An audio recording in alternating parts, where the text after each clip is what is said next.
Boa noite, irmãos. Prazer estar mais uma vez com vocês. Antes de começar a falar da palavra de Deus, eu tenho um recado muito importante do Ministério Pessoal. Eles pediram para eu ler esse verso, que se encontra em Tiago, capítulo 5, verso 13 em diante. Diz assim: está alguém entre vós sofrendo? Faça oração. Está alguém alegre? Cante louvores. Está alguém entre vós doente? Chame os presbíteros da igreja, e estes façam oração sobre ele, ungindo com óleo em nome do Senhor. Ele mandou ressaltar por quê? Porque esse ano o Ministério Pessoal irá trabalhar aqui na igreja com visitações.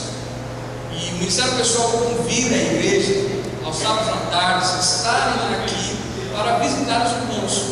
Tem muitos irmãos que estão doentes, sofrendo algum problema e precisam de uma visita sua.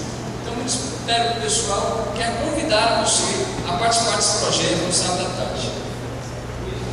Vamos ficar à tarde. Nós vamos falar de um assunto muito importante. Deixa eu ligar aqui. Gato. Bem importante, né? Você viu a cena aí? Hoje eu vou falar um pouquinho sobre preconceito. No mundo em que vivemos, existe muito tipo de preconceito. Vários, existem muitos tipos de preconceito. Preconceito com homossexuais, preconceitos também com os negros.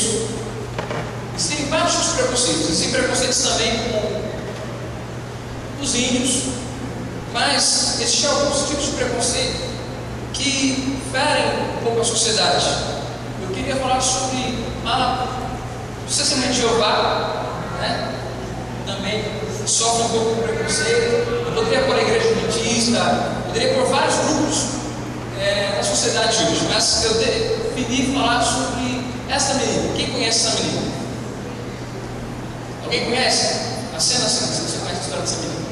Essa menina, ela nos ensina algo muito importante. O nome dela é Malamala. O nome dela significa tomado por tristeza. Pode passar, por favor. Isso, tomado pela tristeza. Ela nasceu em 1997. Ela, viajando de ônibus, indo para a escola, todos conhecem a história, ela sofre algo muito triste. Ela sofre um ataque e recebe um tiro na sua cabeça.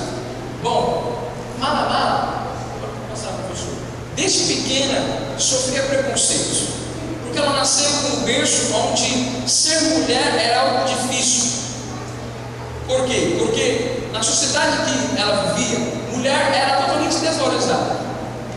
Depois que ela começou a crescer, ela passou por momentos muito complicados, mas sempre lutando por independência. Era uma feminista, eu diria assim. Mas, depois disso, ela lutou, conquistou, venceu o problema que ela tinha. E depois de 16 anos, ela ganhou vários prêmios sobre a paz, sobre a importância de lutar pelos seus direitos. Ela deixou uma frase muito famosa: se o Talibã voltasse a cruzar o seu caminho, Malamala olharia para ele nos olhos e diria que a educação é um direito de todos. Depois diria para ele fazer o que entendesse: matá-la ou deixá-la viver. E ela deixa essa frase aí: eles pensavam que as balas nos iam silenciar, mas enganados. E desse silêncio nasceram milhares de vozes. Ela disse isso na entrevista. Mas por que eu falei sobre isso, sobre vários grupos que sofrem hoje preconceito? Porque na Bíblia existem inúmeros casos, inúmeras pessoas que sofreram preconceito.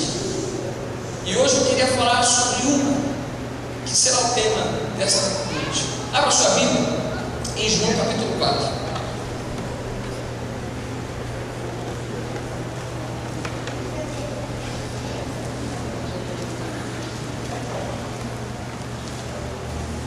João capítulo 4. Vamos estudar um pouco sobre essa história.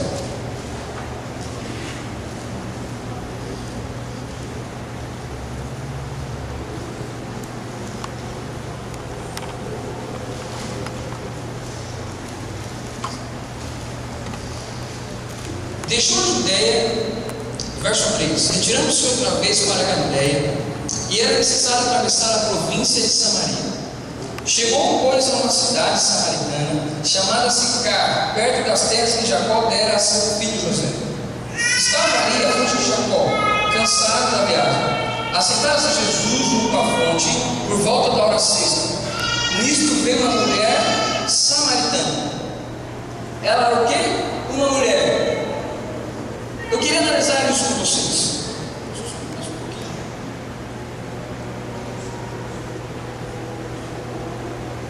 Não sei se você vai ver bem, mas essa cena mostra onde Jesus estava. Jesus estava no sul, ali na Judeia, e ele iria para a Galiléia, onde está lá em cima. Lá.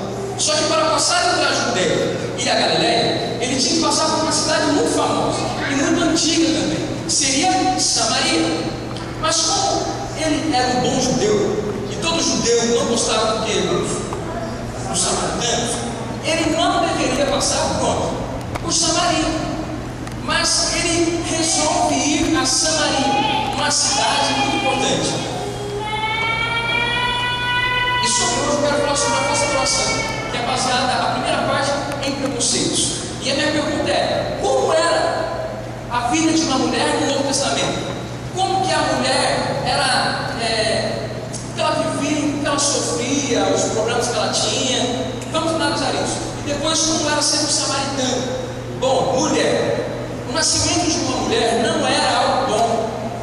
Eu até brinco um pouco, mas pensa assim: quando o homem ia nascer, quando o menino ia nascer, o pai fazia uma festa. Sabe? Quando o homem, depois de 9 meses, está esperando o filho lá com a esposa, e agora ele sabe que era um menino, sabe o que ele faz? Ele pula, fica feliz, fica alegre, vai no templo, faz uma oferta, era algo fantástico. Mas quando era uma menina, desculpem aí pelas questões de mulheres, mas eu vou falar um pouquinho da mulher. Ela não era desejada. O pai simplesmente ficava sabendo: ó, Senhor, hoje você teve uma filha e ela é menina. Quando ele sabia disso, quando começava a pensar nisso, ele só expressava: sabe o quê? Tá bom, uma menina nasceu mais uma pessoa na família. Que reação triste, né, irmãos? Mas vamos ver mais. As filhas não passavam de um tesouro ilusório. Observa o Talmud, o livro judaico. E depois acrescenta: além disso, elas precisam ser continuamente vigiadas. Isso é o que um rabino fala. Ele fala que além de ela ser um tesouro que não vale muita coisa, ela ainda precisa ser vigiada. Eu só fico com a parte de vigiada, né? Eu acho que é importante isso. Mas olha o que outro diz aí. Se fosse uma família egípcia, o pai egípcio podia escrever à esposa, prestes a ter um filho, assim: se for menino, pode criar, mas se for menina, mate. Como que era a sociedade do tempo de Jesus? Vamos lá. O período da impureza. Todos sabem que quando a mulher, no tempo judaico, ela tinha filho, ela ficava impura. Só que no caso da mulher, da menina, era 80 dias a mais. Ou seja, o menino era 40 dias. Mas só porque era menina, ficava 80 dias a mais, 40 dias a mais. Você vê o preconceito aí? Mas eu quero chamar a atenção para essa cena. Como que era a educação de uma mulher na época de Jesus? Vamos prestar atenção na leitura. As filhas ficavam com as mães até o dia do casamento. Ou seja, mulher na época de Jesus não estudava, não frequentava a Beth Shefer, que é a casa dos livros, não estudava de maneira nenhuma. Mulher era casa, era assim que funcionava. Elas ajudavam nos cuidados da casa. Aí eu coloquei em vermelho, você deu para ver. Bem, mas assim, ó, carregava o quê? Água. Agora a minha pergunta: o que essa samaritana ia fazer lá? Buscar água, porque ela era uma mulher e o dever das mulheres era carregar água. Quando nós lemos o texto e Jesus vai até Samaria, Jesus ele tem uma cena fantástica, porque ele pensou que não encontraria ninguém em Samaria. Ou seja, sabe que hora que era lá, na época de Jesus? Era meio-dia. O meio-dia era um sol terrível, ninguém ia buscar água meio-dia. Mas ele depara com uma cena estranha, porque quando ele vai até Samaria, ele encontra quem? A mulher, fazendo o quê? Seus deveres diários, que era carregar água. Vamos continuar. Desciam na zona rural, participavam do trabalho externo, explicavam com os serventes e cuidavam das ovelhas. Eu coloquei cuidar das ovelhas. Vocês lembram de alguma mulher que começou a cuidar de ovelha? A esposa de Moisés? Também é algo bíblico e nós sabemos disso. Vamos lá. Outro ditado rabínico é muito interessante, presta atenção. Um ditado rabínico afirmava que todo homem deveria agradecer diariamente a Deus por não ter nascido mulher, nem pagão, nem operário. Você vê que as mulheres ficam bravas com isso, né? Porque a mulher não era bem aceita na sociedade judaica. E por fim, as mulheres não comiam com os homens. Ou seja, quando era de homem almoçar, comer, jantar, fazer aquela comida da tarde, aquele cafezinho da tarde, ela não podia estar. E se estivesse lá, ela teria que servir o homem. Olha o que acontecia. Nas ruas e nos atos do templo, elas ficavam a certa distância dos homens. Sua vida se passava em casa. E se ela quisesse ver a rua, ela não podia. Sabe por quê? Porque tinha grade. Por que eu estou falando isso? Porque para muita gente, muitas pessoas não sabem como que era a vida da mulher na época de Cristo. É assim, era difícil. Mas nós vamos ter uma lição muito surpreendente. Bom, ela diz, está em vermelho, mas vou ler. É impróprio que o israelita falasse a uma mulher na rua, mesmo que fosse a sua esposa. Então vamos recapitular. Ela tinha que trabalhar, ela não tinha direito de estudar, certo? Ela não podia ficar na rua, ela não podia comer com os homens. A data de purificação dela era maior, e além de tudo isso, ela não podia falar com os homens na rua, e principalmente se fosse a sua esposa. Por que eu estou dizendo isso? Porque Jesus quebrou todos os preconceitos que existiam para ela. Quando Jesus olhou para aquela mulher, ele falou assim: eu não me interesso se você é mulher. É isso que ele está querendo dizer. Eu não me interesso se você não estudou. Ele não me interessa se você estudou ou não estudou, se você pode ficar na rua, se você é mulher, se você é considerada imunda. Isso não me interessa. Sabe por quê? Porque eu vim para te dar vida. Que maravilha, irmãos. Mas o texto não diz que ela era só mulher. O texto diz algo a mais. Vamos lá, ler. Olha lá, verso 7. Nisto veio uma mulher. E essa mulher era o quê? Samaritana.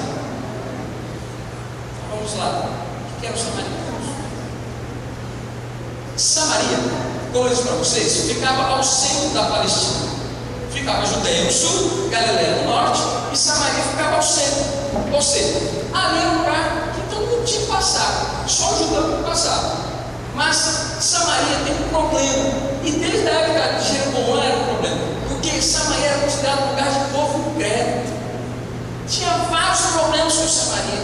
Samaria era considerado um povo que não tinha característica, porque era uma região onde tinha sido invadida várias nações. E ali era a região judaica, tinham povos cristãos, mas quando foi invadido pela Síria, em 722, não tinham mais o caráter judaico. E aí eles começaram a perder a fé judaica. Samaria era assim. Eu queria ler só para você ter uma noção. 2 Reis, vamos lá. 2 Reis, capítulo 17. Quem eram os samaritanos? 2 Reis, capítulo 17. Vamos ler alguns versos.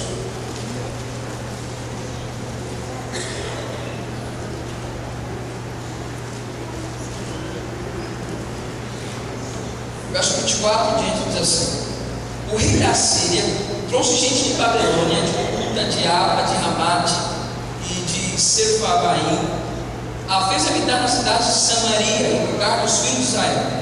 Tomaram posse de Samaria e habitaram com as suas cidades. A princípio, quando passaram a habitar ali, não temeram o Senhor.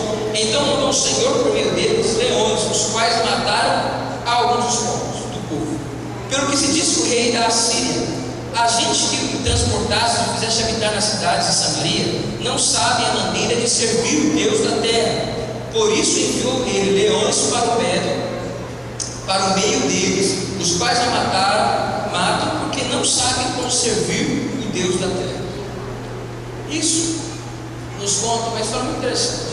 Quando o povo ia tomar posse de uma nação, para ele acabar com a nação, ele fazia o rei chegava com o seu exército, destruía toda a cidade, todo o império, tudo que tinha lá. E o que eles faziam? Para que eles não se reunissem novamente e fizessem um motim contra o imperador, eles pegavam povos de várias outras nações, de várias outras regiões, e faziam habitar ali. Ou seja, ia perder a língua, a cultura, a religião, tudo iria acabar. E é isso que fizeram com Samaria. Só que o problema dos samaritanos não era isso. O problema dos samaritanos é que, mesmo eles sendo destruídos, não tendo uma religião certa, um povo fiel às leis, eles se consideravam como um povo judeu, como um povo que tinha as leis judaicas. Olha o que o historiador diz: os samaritanos adoravam o mesmo Deus que os judeus, reverenciavam as mesmas escrituras, e aqui é a questão só do Torá, os 5 primeiros livros da Bíblia, e julgavam Moisés, o legislador supremo, mas ainda assim não faziam parte do povo de Deus. Ou seja, os samaritanos eram a pior raça que tinha, porque eles se consideravam judeus, mas não eram judeus. E aí é por isso que os judeus não gostavam deles. Mas aqui está um monte de Gerizim, que hoje se encontra na Palestina. Aí está um monte de Gerizim, alguns restos encontraram, alguns arqueólogos, só para os irmãos terem uma ideia. Aqui. Quando eles construíram o Monte Gerizim, eles construíram um grande problema, porque além de tudo isso, eles não podiam adorar em Jerusalém. Então eles teriam que construir o próprio templo deles, e eles fizeram um Monte Gerizim para construir o seu templo. Só que aí acontece, criou-se uma grande rivalidade entre os judeus e os samaritanos, e desde aquela época tinha esse problema. Agora, na sua Bíblia, abra em João, você vai entender alguma coisa que está na Bíblia. Abra lá em João. João capítulo 4.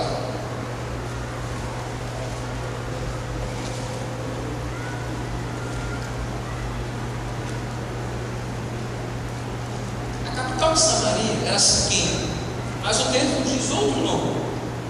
O texto diz assim, verso 5: chegou, pois, a uma cidade samaritana chamada Sicar, perto das terras que Jacó dera a seu filho José. Sicar era o nome que eles colocaram no lugar de Siquém, porque, olha lá, o povo geralmente se limitava à troca de insultos. Os samaritanos eram chamados de indesejáveis, e não se admitia que eles tivessem o direito de considerar-se uma nação. O nome Siquém, que era a capital de Samaria, foi mudado para Sicar, que significa BBD. Ou seja, o povo não gostava de Samaria. É que não vou complicar aqui, mas vou aproveitar. É que nem o brasileiro com o argentino não se dão, né? Não se dão. É assim, pensa, não se dão. Diz assim: ó, um pedaço de pão dado por um samaritano era mais impuro que carne de porco. Para o judeu é complicado, né? Então, vamos recapitular. Aquela mulher tinha um jeito muito estranho naquela época, porque ser mulher era difícil, não estudava, né? Tudo que nós dissemos. Mas além de ser mulher, ela era samaritana, então ela era indesejável ao quadrado. Está entendendo? Então ninguém queria falar com ela. A falsa adoração é simples. A falsa adoração que temos na igreja é baseada em preconceitos, baseados em locais litúrgicos e baseado em realidades falíveis. E aqui eu quero tirar uma lição do que eu falei até agora. Será que na igreja existe preconceito? Preconceito racial? Preconceito econômico?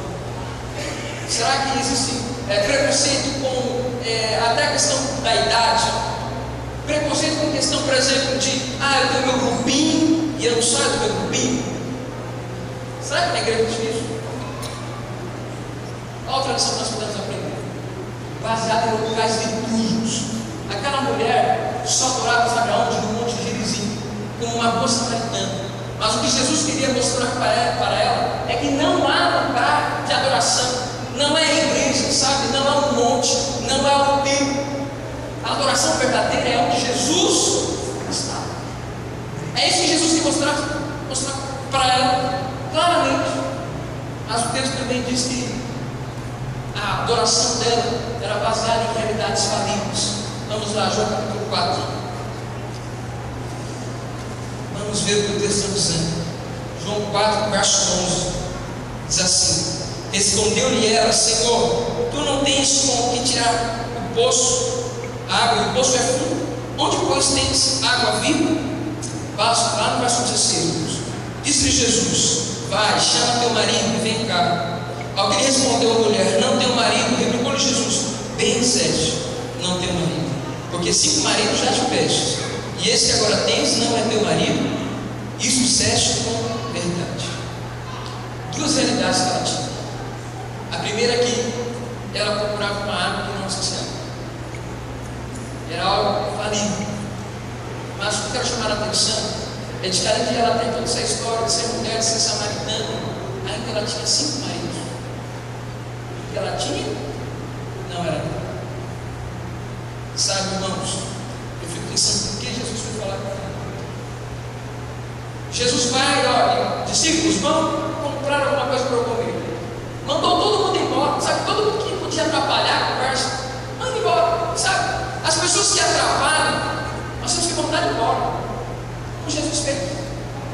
Porque existem pessoas lá fora, pessoas que nenhum homem quer chegar, nenhum homem quer se aproximar, pessoas que as pessoas não querem abraçar, não sentir o abraço, o toque. Existem pessoas lá fora que precisam ouvir falar de Jesus. O que Jesus fez? Isso mexe comigo, porque nenhum homem teria coragem de fazer. Aí a realidade para mim é para algumas mulheres que estão homens e a água que a mulher comprou. Augusto Cury, estou lendo esse livro dele, é fantástico. E ele diz uma frase muito interessante. Ele é perigoso dizer que a água que ele estava tirando daquele poço só serve por pouco tempo, mas que ele possuía uma fonte de água que poderia satisfazê-la para sempre, algo que duraria para sempre. Essa é a água que Deus quer nos dar.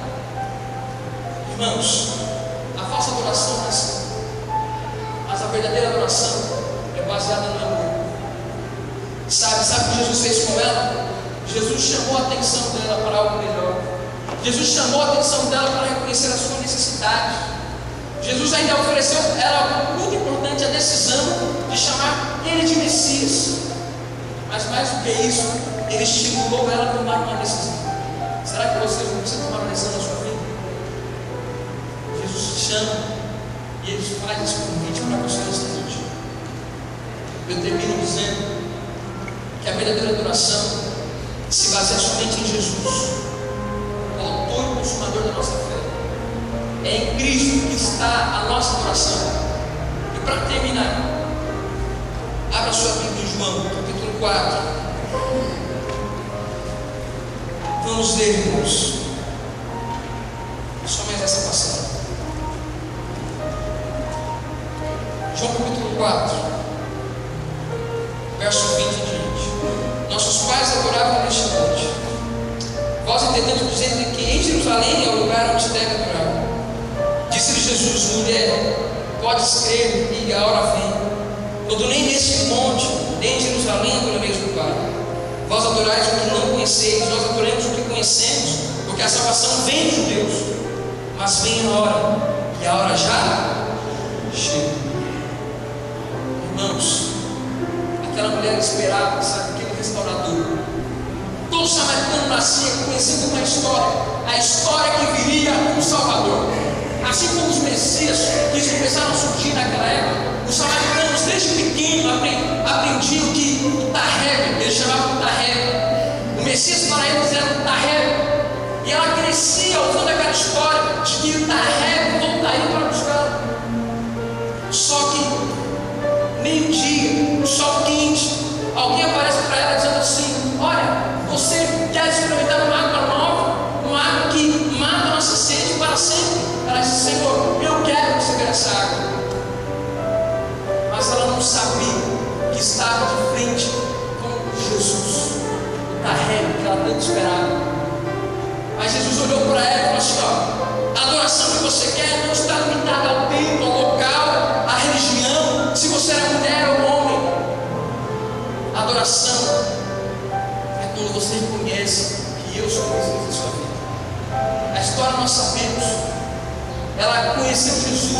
quando ela sai da presença de Jesus, ela vai contar para os outros amigos, para aqueles que esperavam também o Tarrego, o Messias, o Salvador. Ela esperava isso.